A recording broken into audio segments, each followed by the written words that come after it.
This is it, folks. This is the golden jackass a lot of you have been waiting for.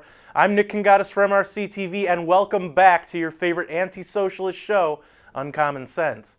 I won't keep you in suspense any longer. Today's golden jackass winner was going to be the 45th President of the United States, according to the Clinton News Network, Hillary Rodham Clinton. In case you haven't heard, the Clintons are going to be closing down the Clinton Global Initiative arm of the Clinton Foundation, the same arm that received millions upon millions of dollars from foreign governments, which according to them was set up to help impoverished people around the world. While the Washington Post wrote that the Clinton Foundation would be restructuring and wrapping up its operations by the end of 2016, it didn't quite get there.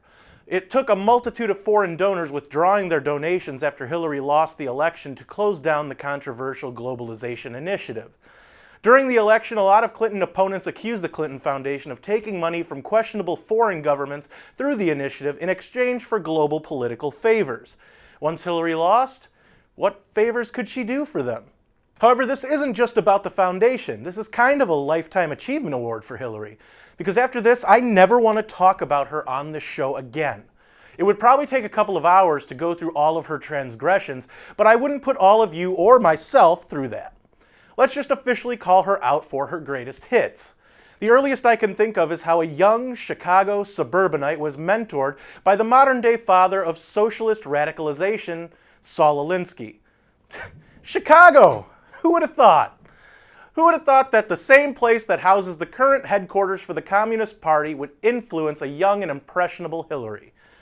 The email scandal. I don't know about you, but I'm sick of hearing about emails. And I'm pretty sure Hillary and all of her underlings were sick of it too when they all pled the fifth. How she's not in jail for treason is beyond me. I can't. I just can't. Moving on. I'm only going to speak about one more of Hillary's atrocities, and it's the one that has pissed me off more than any other over the last few years. Benghazi. She's a liar. Obama's a liar. Susan Rice is a liar.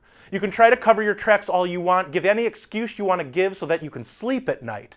But for 2 weeks, including at the airplane hangar with the bodies of Ambassador Chris Stevens, former Navy SEALs Glenn Doherty and Tyrone Woods, and Information Officer Sean Smith, she blamed a video. This witch stood there in front of their families and said that they will catch whoever was behind the video that had nothing to do with the attack on the 2 U.S. compounds. Then she sat in front of a congressional hearing and famously said, "The fact is, we had 4 dead Americans. Was it because of a protest, or was it because of guys out for a walk one night who decided they'd go kill some Americans? What difference at this point does it make?" First of all, Hillary, neither one of those scenarios happened. And it's kind of disgusting how flippant you were about having to even be questioned about this horrible assault on respectable Americans who chose to stay and fight instead of tuck tail and run. And what difference does it make? It's probably a pretty big deal to the families of those brave souls who lost their lives defending a U.S. building in a country that, quite frankly, couldn't give a damn about anyone but themselves and their radical Islamic ideology. Ooh, I said radical Islamic. I must be an Islamophobe.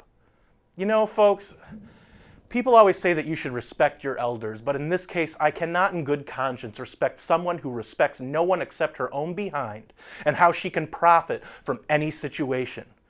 To Hillary and her husband, Billy Jeff, please just go away. What did you think of this episode of Uncommon Sense? Who do you think should be my next triggered, safe space, easily offended victim? Let us know in the comments below. Thanks for watching, and if you liked this video, check out more on MRC-TV's YouTube page or visit us at mrctv.org. And don't forget to like us on Facebook and follow us on Twitter. For MRC-TV, I'm Nick Kangadis. Until next time, don't let your common sense be uncommon.